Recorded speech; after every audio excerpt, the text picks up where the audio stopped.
Good morning, ladies and gentlemen. This is Sound Travels. I am Pastor Dan Walker. I am so privileged to pastor the New Bethel Baptist Church in Framingham, Mass., where God is doing amazing things. Well, what are we going to talk about today? For those of you who have wondered why I have been on a hiatus when it comes to political stuff,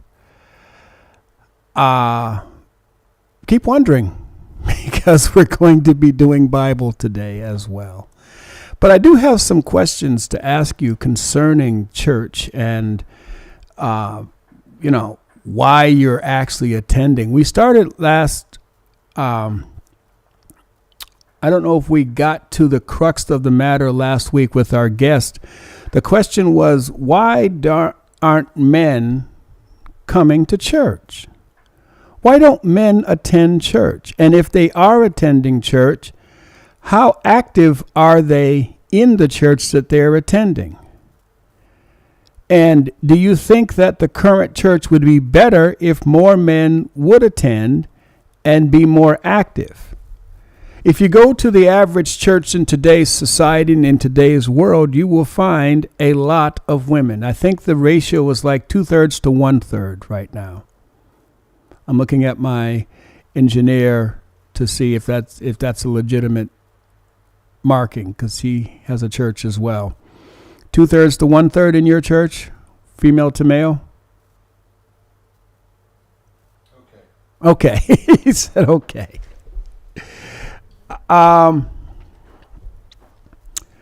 Why? Society is not 2/3 female and 1/3 male. So why is the church 2/3 female and 1/3 male? Why don't men go to church? And there are several, if we're to be completely honest, there are several reasons not to go to church if you're a guy.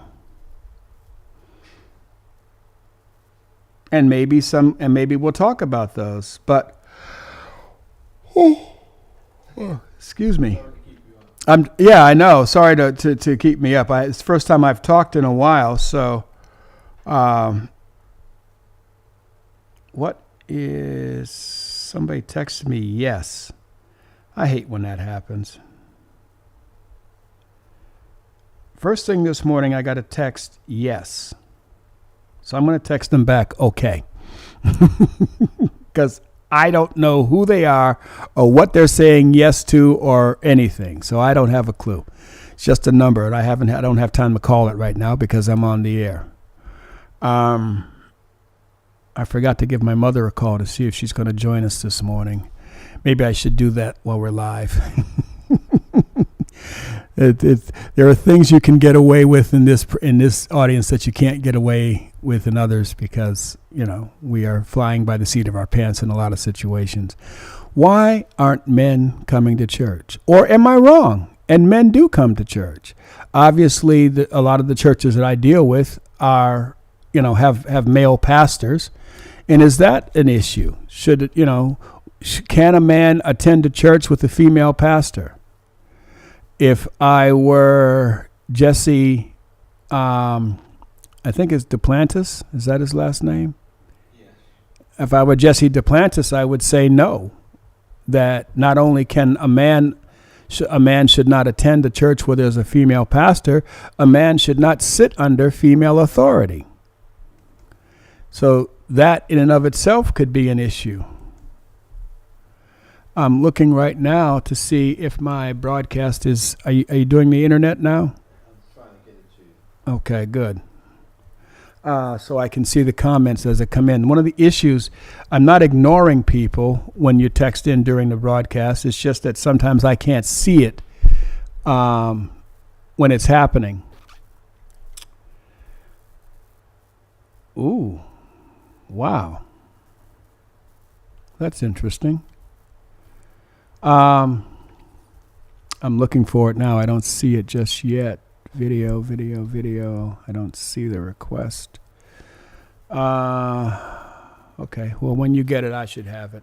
So the question is, what is going on in the church community? How are we surviving? Oh my goodness, this is horrible. I'm putting my own self to sleep. Maybe I should just talk about politics and be done with it now. No. We're not doing that. We're trying to stay in the Word, stay in the Lord. And I'm refreshing that to see if there's been a new situation, and there has not been. So.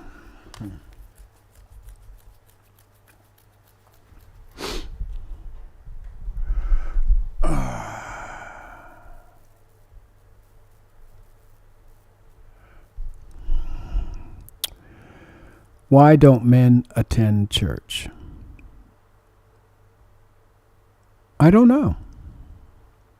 I have some theories.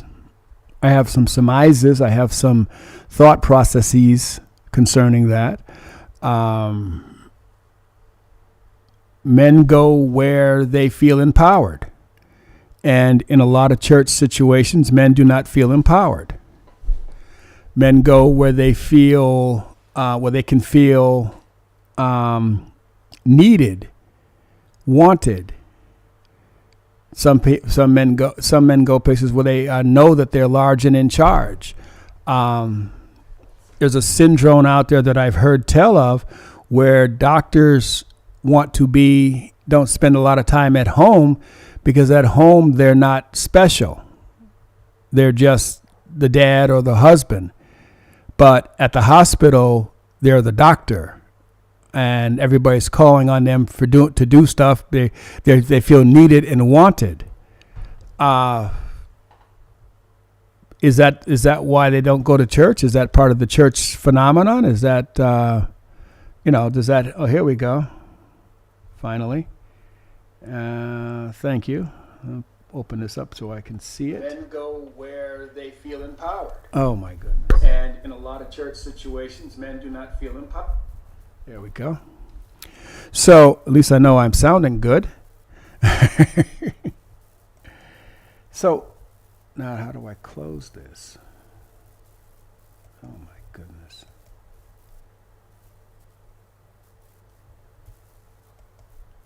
I'm looking to see. I don't know how to close this.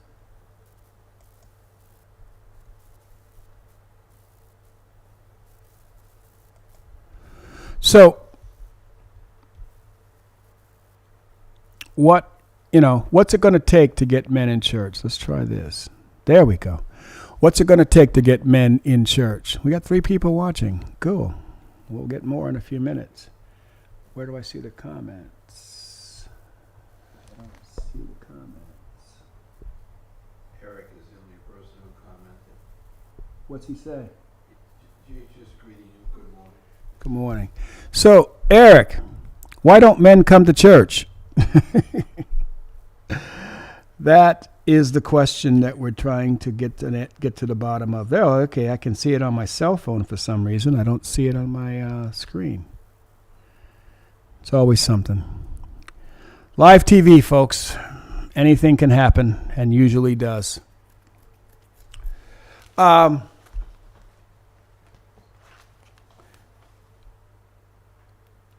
you want to give my mother a call?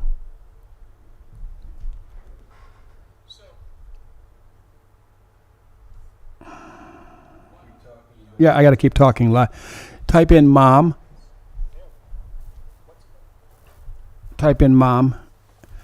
Okay, so I'm just wondering, is this a topic? Do men care? Is there something that, boy, my levels are way off this morning. Is there something that we're missing? Is there something that we're, as church leaders, is there something that we're missing, that we're not drawing men into church? Men come with their families.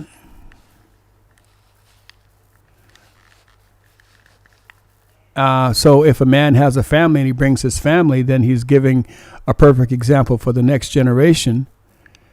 But if he doesn't have a family, then maybe he won't come, or maybe he's coming to church looking for a good, quote unquote, Christian woman. That would be interesting. So I'm just wondering if there's something to do there. I don't know. I'm just trying to figure out, was the voicemail? I left a voicemail. Yeah. Okay. Well, I tell you what, this doesn't seem to be going anywhere. So let's transition. What's funny? What's funny? In the book of Acts, around the 22nd chapter, Acts 22,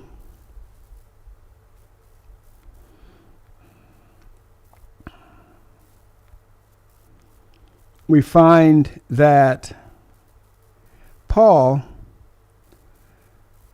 who is now Saul, actually Saul, who is now Paul, is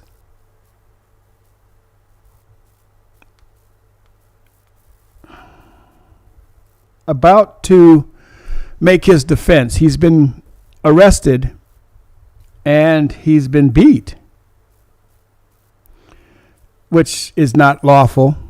But what I find in this society, yes, you are right. About what am I right about? Wasn't you talking to Eric? Oh, okay.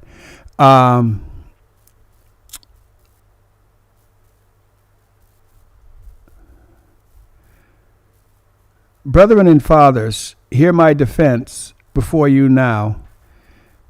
And when they heard that he spoke to them in the Hebrew language, they all kept the more silent. Because Paul is a very learned man. And God calls us,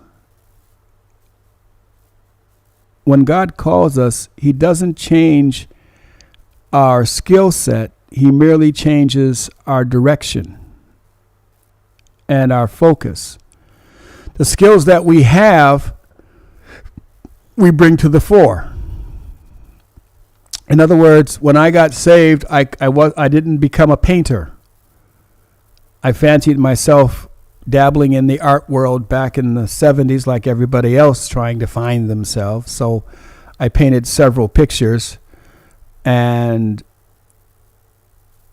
they didn't speak to the art critics.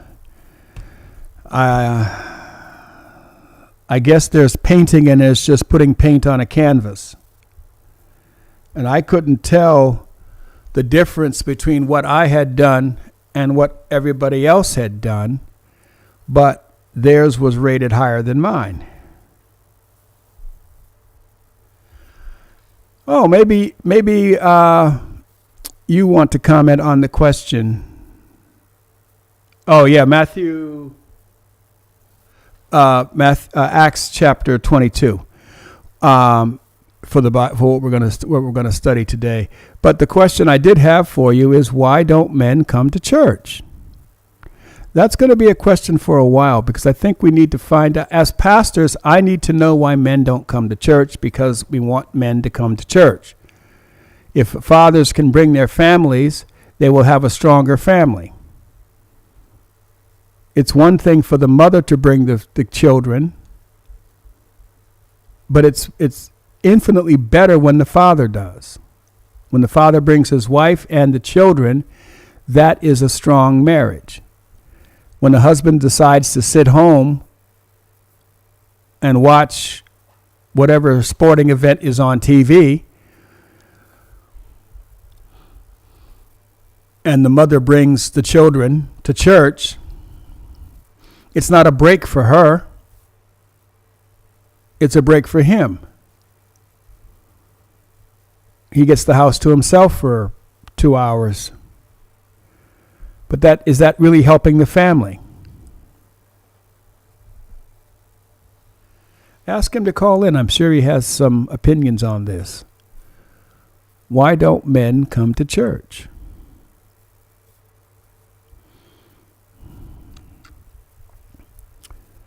Well, anyway,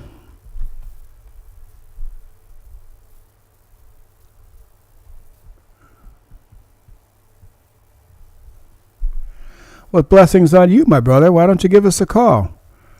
We're trying to figure out why men don't come to church.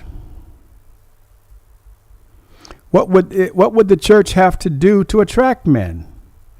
Should we have tractor pulls on Saturday? We have sports on Sunday while the pastor's preaching, have the latest sports event up on the screens with the sound turned off. I remember back when I was a minister, I had all these great ideas as to how I was going to build the church and how I was going to fill the pews and put butts in the seats and the whole bit. And I had strategies upon strategies upon strategies. And then I became a pastor. And what churches have not and are not offering what men are currently looking for or wanting, or if they are, the message has been arrested. I'm not quite sure what you're trying to say. The first part I get. The first part is self-explanatory.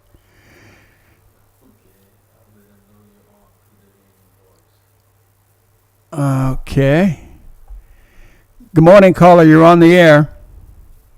Good morning, Pastor Walker. How do you do? This is Chief from Mattapan. Hey, Chief. Thanks for calling in. I appreciate that. Why don't men go to church? Or come to church? I'm not sure I have the answer for you, but I think I could lend to your discussion. That's exactly what I want you to do. I think men nowadays, like all days, are very reactive and responsive to their individual needs. And I think they spend a lot of time chasing after those needs. And so it would make sense if the church is perceived as not offering them what they're looking for or what they need or what they want, then it would make sense that men don't spend their time going to church. And I think that's probably the main deal there. So if I were to, I have to be very careful with this because I'm flirting with an FCC fine, so I have to be very careful in my very next statement. And the engineer and the general manager is listening with all bated breath to see what the heck is he going to say now. All respect to the FCC. Yeah, we have to have respect for them. So basically what you're telling me is that men don't come to church because they can't get drunk and they can't find a woman to have sex with. No, not at all. Not at all. I think I think just like any offering, right? People will come to it if they perceive that there's true value for them there. And so the value of the church that you are promoting is not regularly perceived, I would say, by the men that you're saying are not coming to church. Okay, so then... So the value that is in church, the value of community and the value of kind of watering your spirituality and the value kind of helping grow morals in the man or in the family, those type of values that you see and know in the church are not something that's perceived by the men, is what I would argue. I would say they perceive value elsewhere and chase after it and spend their time elsewhere. Okay, and I think that's a very on point comment. Despite my attempt, yeah. And you said they might want to get drunk or chase women, and that may very well be what some men, right, think or need or they may want, and that's kind of part of some other issues that people have problems with in society. But the reality is, all men are tempted by these things. All men having their own experiences in society, and they're all receiving messages from society that is telling them and telling them what they should do with their time and what makes them a man and what makes them prepared for the world. And so they go and chase after that value to become the men they think they want to be. And if they don't see that value in church, then they won't go there, is my argument. Well, I think your argument. That's a function of, yeah. Go ahead. right. That's culture, right? That's media messaging and other cultural messaging that they receive that tells them the value in church is not there for them. So the church, I think you're I think you are 110% on point. I think I think you have nailed it. As they say, drop the mic. That is the problem. So what's the solution?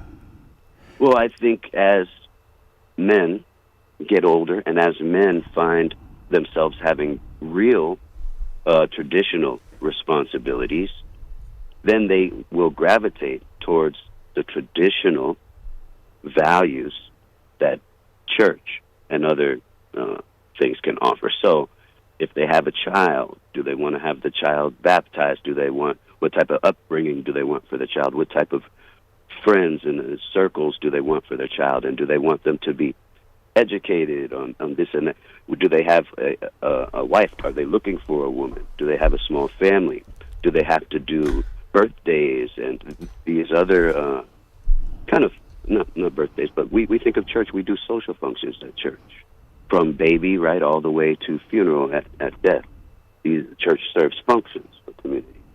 And so I would say they would understand that community function later if they don't understand other. Again, wow, maybe you should be in here and I should be sitting at your place calling you, because you have nailed a lot. You've said a lot, and you're absolutely right. As men get older, we slow down.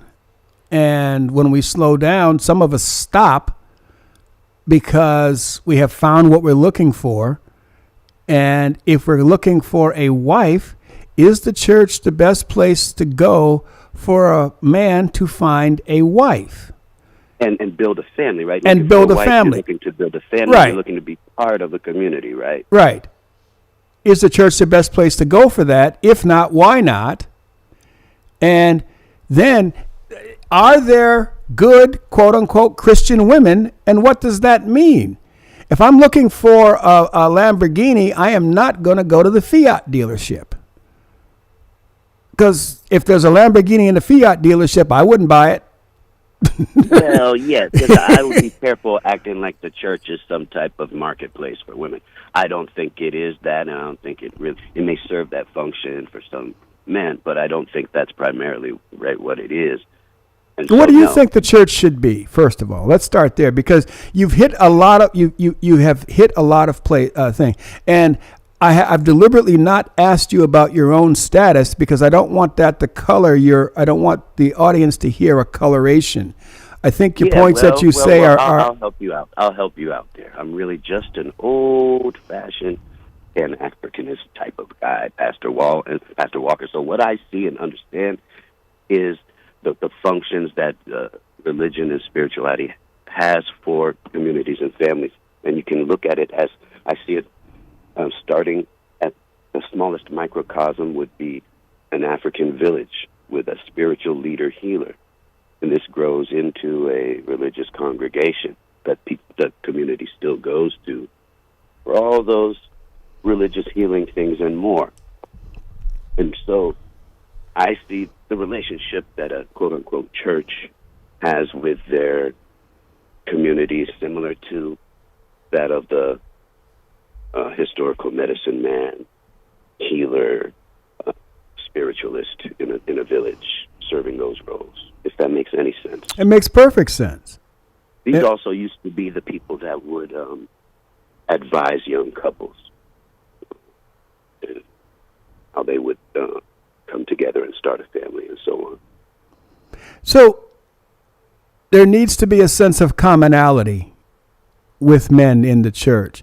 One of the churches that I attended, as a matter of fact, the last church I attended that I believe prepared me for the pastorate, if it wasn't for the Broken Chains Biker Church, I don't believe that I would have been called as a pastor, because my finishing work, shall we say, was actually done there at a biker church. This is a place where half the congregation is armed and the other half of the congregation knows it. So, because even these types, even bikers, even who you're referring to, still saw value, right? Right. In but community, in spirituality, in coming together for those things. Right. They're all of them. And like I said, I ride motorcycles. I haven't ridden in a while, but I can ride. I know how to ride. I've been riding. I rode for years. Do but you have one of those signs straight out of hell on the back? Or No. I was all my brothers were rocket ship riders, and I was a cruiser. So they all had the Ninjas and the Hurricanes, and I had a Honda Cruiser. I had what would be considered for the time a cruise bike, and they all had. Nice, and that's a culture and it's a lifestyle on its own. Exactly, it's a culture and a lifestyle unto its own. And as I said, for me, I was the outsider because having been brought up in the quote unquote traditional world, where men wear suit and ties, women wear dresses. And at one point in time when I was involved in the Pentecost movement, there was all those rules and hats and everything. And then I go to a biker church where everybody's in leathers, everybody's tatted everywhere. And, as I said, the men and women both everybody's, walking around armed. And the pulpit is a handlebar from a motorcycle. I was probably the more conservative of all of those people because I didn't look like any of that. I've got no tats. I don't own a set of leathers. I don't have a 3-color patch. I was the outsider, but I was there because the freedom of the environment allowed me to reach an emotional and spiritual understanding that God needed me to reach before he'd put me in front of people as a pastor, if that makes any sense to you. Mm-hmm. And that was the only environment that I could grow to the level that he needed me, not the level I wanted to be. I thought I was ready to pastor years ago, and I truly wasn't. And I actually told one of the pastors that I'd sat under for a while that he was right that I wasn't ready to pastor at the time when I thought I was. He's absolutely right. And he's like, wow, no one's ever come back and told me I was right about something. I said, well, I have to be honest. You were right. So that is what it is. So a church has to be a bonding place. There needs to be some sense of why we're all there. Well, I'm a market guy. I'm a businessman. So I talk in value. Okay. I have to offer value. Otherwise, nobody's going to want it. The product or service, basically. Right. I'm a businessman. I think like that. So, yeah, if the value's not being communicated to the public, then the public will not respond to that product or service. So that's the first thing then. The church has to communicate value. We have to say, like everybody else, bounty the quicker picker upper. We all know these things because this is a big selling society now. It's all driven by the big corporations and what they're selling, and they have mastered messaging to this level, perhaps far beyond what the church is used to. The church can rely on these books being all over the place. This messaging that's now coming out is pervasive. It's heavy. It's hard. It's complicated, and it's a lot for Americans to deal with and process. So Eric Kennedy says it's a chain of events. The boys having babies have to stick around long enough to be the spiritual family leader in order to teach them the way they should go. But let's face it. Boys don't come to church on their own. Mommy drags them, literally. Because if you say to a baby girl, and I've been there, so if you can yell at me if you want to, people, but I've seen this. Mom says to the boy and the girl, let's go to church. And we're going to dress up. And the girl says, oh, goody, I get to dress up in my favorite whatever. Okay. Yeah, and so what I'm hearing, right, these are the women or the moms are bringing the sons, and that means it's oriented to perhaps meeting the needs of these women and mothers. When, exactly. What would make the dads, what would make fathers, what would make men want to bring other boys to church might be a better question. It is a much better question. Because if we bring the boys if we can find a reason for the boys to come. I remember the first year that I pastored, I was learning how to pastor. The first year, nobody is pastoring their first year. I don't know what they say. It's just, you're not. You're there, you're in front of the church, but you haven't got a clue of what you're doing. And being completely honest, that is the case for me. But I did have the insight. I put up a basketball net in the parking lot of the church. And it was met with amazing resistance from the head deacon, who was an older man. And he said he'd never even considered seeing a church with a basketball net in the parking lot. Why would I do that?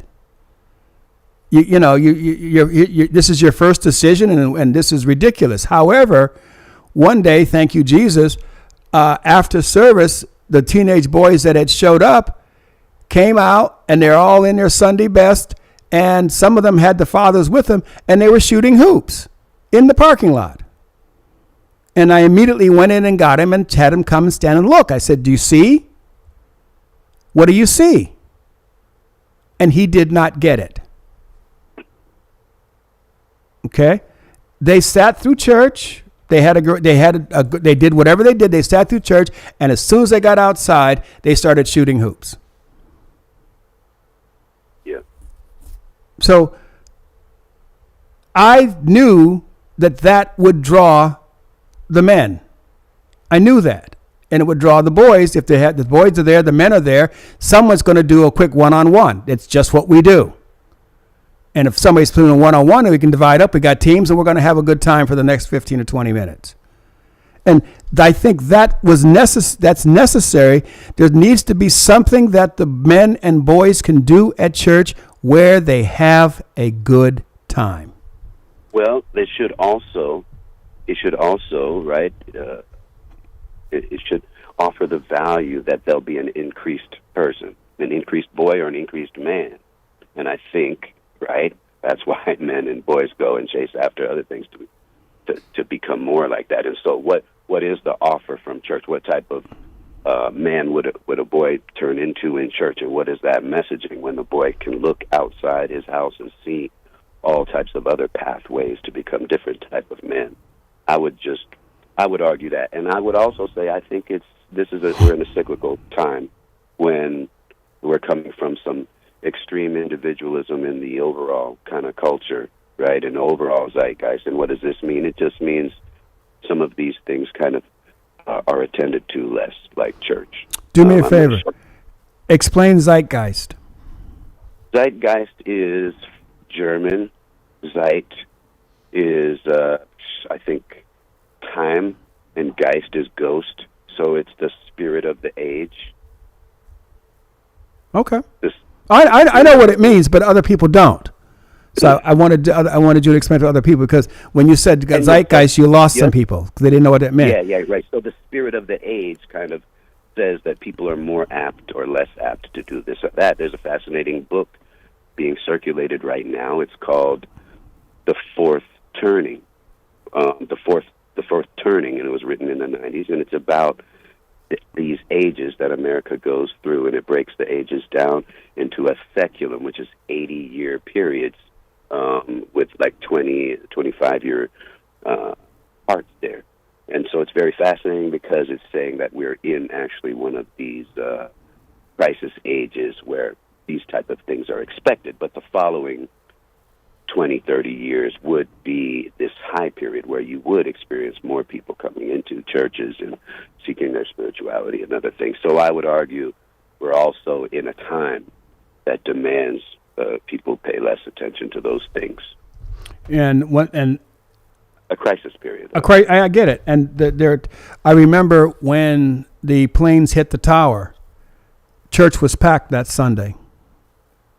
The following Sunday from when the planes hit the tower, the churches were packed. And it got less and less as time wore on. But yes, people do flock. But then again, our society went through something that has never been seen before. A conscious, concerted effort to shut an economy and a society down for what I believe to be a political purpose, using a medical backdrop. In other words, can you name me one good thing that came out of the COVID crisis?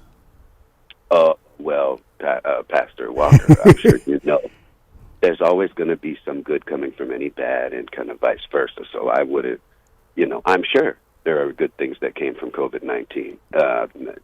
Can you name one? I'm not going to be the master of laying them out there, but I would just say, all bad has some type of good that can be found in there. Okay. But my point being is that the church advocated its responsibility during that period of time. And I think we're suffering from that now. I think that the churches should have stood as one and said to the world, we're not closing. We're not shutting our doors. We are not giving in to this. We'll do what we need to do to keep our members safe. But we are essential, we are necessary, and we are not closing. And I think if every church said that, I think the respect level for churches wouldn't be as at the all-time low right now that it seems to be. I don't ever remember a time in my short life where the churches have been as disrespected or even as empty as they are now. Prominent church. Go ahead. Have you also ever known a time when the churches have become so vulnerable to their own budgets, where they've been oriented to the federal government more for grants, and they're more like a nonprofit business now? Have you ever known a time when the churches have really had these structures and relationships with money and with their congregations dwindling and with the increasing power of the government? I would say this is novel for No, and you're absolutely right. This has never happened before. But the reality of it is, and this is where we as pastors have to make it very plain that we are living and operating by faith, because our church we don't have any grants. We're not doing any programs. We're not getting any money for after school we're not getting anything from the government at this point in time. With the possible exception of tax, we do have a tax-free status. So, yep. But even that, at this point in time, is subject to a lot of places just not honoring it and just say, "Look, I'm sorry, yeah, okay, but if you want to do business with us, you have to pay taxes because we don't honor tax exempt." Period. Now, whether it's legal or not legal, who's going to fight it in court for $5? No one. So there's that, and coupled with the fact that, like you said at the very beginning, what's the value? What is the value? And that's the key. I think you've nailed it. I was so happy when you said that. I could have kissed you, but then again, this is not that kind of show. That'd be an interesting show. It would be an interesting show. But yeah, because I'm a business guy. Everything's value. Everything is value. People move. You make them an offer. Yeah. I need a transmission in my 2002 Explorer. It doesn't have overdrive, and everybody is telling me the same thing. It's $2,800 or $3,000 if I have it rebuilt, and to the point where I offered one of them. I said, "I'll put $2,500 on the table right now in cash." He's looked at me. Well, no. Why? He says, because I don't make enough money from you at $2,500. That extra $300 that I want is enough money for me to do it. Otherwise, other than that, I don't make enough. And it's just that simple. I make money, I just don't make enough. So no, I'm not doing it. So that's the issue. When you say everything is value, you're absolutely right. So if we're going to be honest to ourselves, does our church have value for A, the community, B, the participants, C, the men, and B, the children, and D, the children, the male boys? Right. And there's clearly value there. You got to communicate that value, and, you know. Well, how do you communicate the value? Do you have a dancing clown up there going, men, learn to be, I've always wanted to do a weekend. That's kind of the thing. Yeah. Right. How do you communicate? We're in a new environment where everyone is very much accustomed to getting these messages and learning about values in a very different way. Like you're saying, you compared it to a clown, but that's basically what's going on TV and radio most of the time. Yeah. So everybody, the whole purpose of the TV, conditioned to really understand things kind of very differently. Yeah, it's a self-soap. Everything, that's the beauty of streaming right now, especially the beauty of streaming services like Hulu and Paramount Plus and Disney, is that if you pay them money, you don't have to listen to commercials. Seriously. You don't have to listen to commercials. On long weekends, I tend to binge watch. I'll put something on in the background. So over the 4th of July weekend, I was binge watching Burn Notice because I like Burn Notice. Like many other people. Like many other people, yeah. And the beauty of binge watching on a service is I don't get commercials. And to me, that's perfect. That's one of the reasons why I record stuff now, is I can scan past the commercials. But that's the reason for existence. Everything we do is marketing. Yeah, if I wouldn't be on this radio station if I didn't add value to the radio station. Mm-hmm. That's the reason I'm here, because I add value to the radio station. It's a blessing and an honor. That's basically what my argument would be, is that people perceive value differently. They learn about value differently, and the way that they would learn about that value through church, their local church, very, very different. The messaging they're getting about church is that it's not a place of value for them, and that they should be spending their time doing these other things and going to these other places and spending their money in other places, basically. Well, once again, we're going to put Chief on the spot and ask him, could he design a marketing campaign for a local church? And if he did design such a thing... It'd be a TV show. That's what I would do. I would do a TV show. It wouldn't be with the high drama of some of these other church shows. It would be a show that would communicate the real value that's inherent in the local church or other people's local church, how people can use them, what the real value is there. And it would have to be a TV show, because that's how people understand this stuff. Not a show about the pastors and all of that. No. It would be a portrayal of how a normal person gets that unexpected value from this product and service offering, which is the church. What's the hook? Well, so there's different audiences, and it would have to be catered to those audiences. But that's how I think people receive their stuff now. Just like you said, they sit down, and with your words, they binge programming, and they watch it, and they soak it up, and they love it, and that's when they let their guard down, and these messages get through actually more clearly. And so, that's, if you asked me to do that, that's what I would do. It's interesting because as I was becoming a pastor, I thought to myself, this would make a great show. No, it would. But the problem is once you introduce a camera, the authenticity tends to go away. Well, this is why reality show, quote unquote, is the most popular programming on TV. It's also the cheapest programming to make. It's the cheapest because you don't have to hire a writer for me to say, what are you doing?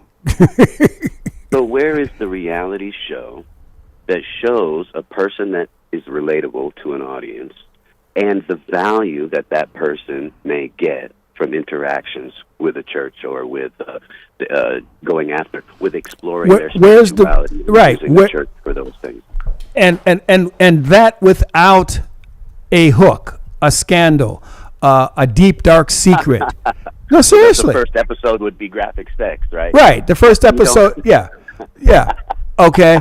How many shows did that? Yeah. Pardon? You got me. What do we do?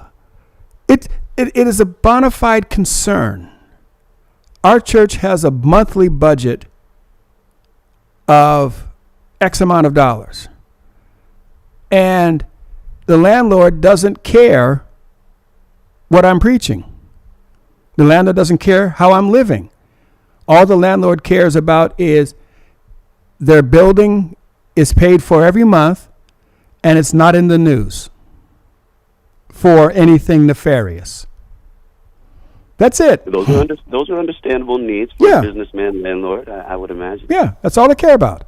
So it's up to me to figure out just what you said, how to make New Bethel Baptist Church, Framingham, Mass, marketable to the Framingham community so that New Bethel Baptist Church can become New Bethel Community Church, which is ultimately the goal. It's ultimately. Go ahead. Yep. I would further argue if there was a reality show that did focus on, that honestly, not heavy-handed, but honestly focused on a relatable, normal type of person, every man, every woman type of person, young person perhaps, and then in that reality show, they're able to get real benefit from these things, then I would argue that becomes the calling card, and people who watch that would then say, oh, I could benefit from that value, like my favorite character on TV like I watched. And that's how Americans are moving nowadays. It just is. They watch the show and then they do the thing. I would love to hear the elder statesman in our presence make a comment on what you're saying, because... Yeah, so like I said, I'll build you a reality show, Pastor Walker, not too much money. No, I'm just playing. No, I really do. I would love to do something like that. The fact of at this point in my life, I don't have a problem with the camera following me around. I wouldn't have said that 8 years ago. I probably wouldn't have even said. I don't think it's you. I think, right? I think it's one of these people that you're looking at. It's the audience. It's the people that you're saying really should understand the value in church. I would think it's a younger person. It's a person who is perhaps even a little bit reluctant. Why can't it be a different person every week? The camera follows a different story every week. Now we're building a good show. But this is all my argument is, Pastor, is that people are kind of interacting with media and messaging and their culture and other people in a different way now. And I think that's why I always liked what's going on in Boston Praise, because I always reaching out kind of in a modern way with media and technology. Right. And they have Pastor Dan Walker, right? A voice you don't hear. That's value. Yeah, that's value. That's the value. The value of me being here is the fact that I'm different than everybody else here. Period. Very well. Yeah. Exactly. Okay. And so the value is evident to people who may be looking, right, for that different point of view. The value is evident to them, and that's kind of what I'm saying. That's what you have to do, make it evident to those folks that don't see value in church, that there is a clear value for them, and then have them go explore that. That would be my recipe and prescription for that. And I think that's what you're going to find is going to happen one way or the other. Not because there'll be some groundbreaking TV show about going to church, but that the messaging overall will lead people there. Interesting. And then the other question becomes, because as a pastor, I have to run everything through a particular filter, and we got 4 minutes. Wow, I should have had you come in. You'd have been the perfect guest for this. Well, so everyone can tune into my reality show on churches next week on this. Starring New Bethel Baptist Church, co-starring Pastor Dan Walker and a cast of hundreds, because we're going to follow a different. And I think you're right that the average person needs to, first of all, you've got to see value in what you're doing. The fact that the transmission guy and myself couldn't come to an agreement over $300, the logical step would have been for one of us to say, look, I can't, I'm not paying $2,800 and you're not taking $25. So what's the middle point? And for whatever reason, neither one of us did. Yeah. You know, I didn't say, look, what about $2,650? And he didn't say, what about $2,650? Right. And is that really, and once again, let's go to the zeitgeist, is that because of our individualist kind of era? Is that just people are less apt to go there, Pastor Walker? Is that what's going on? Or, you know, I know it's an individual interaction, but I would argue perhaps if you look at it with a lot of other people, I would think it might be very common, what you're saying, and that people might be less apt to go and find that middle because perhaps they're more focused on what they believe is important to their individual self. Right. That's all. Because in theory, $150 when you're dealing with $2,800 or dealing with $2,500, it, you know, right, you have empathy and understanding for the shop owner and that he's trying to feed his family and that he may have a wife and so on just like you, and that's kind of the thing. You're out shopping. He's saying what the price is. Yeah. And the reality of it is this same transmission was $2,200 5 years ago. Right, so maybe he needs to let you know. And it was actually $2,500 3 months ago when I didn't have $2,500. So in the fact it's taken me a few months to raise $2,500. Now it's gone up to $3,000, but he'll take $2,800. So exactly, what do we do? Is it worth it to me to pay him what he wants to do, what the value is, or do I have to keep shopping, which is kind of where I'm at right now? I'm just shopping. And if you keep shopping, he learns something, right? Mm-hmm. If you walk out, he learns something. Oh, I lost the customer. I may need to learn how to relate to him a little better. Is it time to drop the prices or whatever? But if you both had, continued to work on that middle thing, you might have been able to find that compromise. That's what I think is probably needed to go on more. We got to work at that, and I think the more people that work at that, then we get to that middle. Yep. So I can't wait for you to start your own church. Yeah, well, I'll probably, like I said, I guess I'll have to start with a reality show here. Yeah. And hire some young people to be all dynamic in it, huh? Is that how I do it? Well, if you can, yeah, I mean, that's a good point. What are we doing? I'm looking at my engineer who's telling me that we have, wrap it up, he says. Walker, yes. Wonderful talking to you this morning. Blessings to you and everybody there at the station. You're serving a wonderful role for all of us here in the city. I appreciate you. And thank you very much, Big Chief. I do appreciate you. It would be great to have you as an actual guest because you're clearly a person of insight, and I think that's necessary. I am Pastor Dan Walker. I am so privileged to pastor the New Bethel Baptist Church in Framingham, Mass., where, as we've said at the very beginning, God is doing amazing things. And we invite you to tune in next week, same bat time, same bat channel.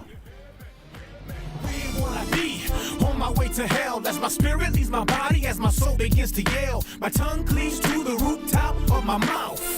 Ouch! I'm never getting out. Hell's a place of total torment, prepared for the devil and his demons, where the worm dive not. It's pitch dark, burning flames torture you while you still screaming. The devil don't want you to hear me, baby. Hear me out, baby. Hear me out. The devil don't want you to hear me, baby. Hear me out, baby.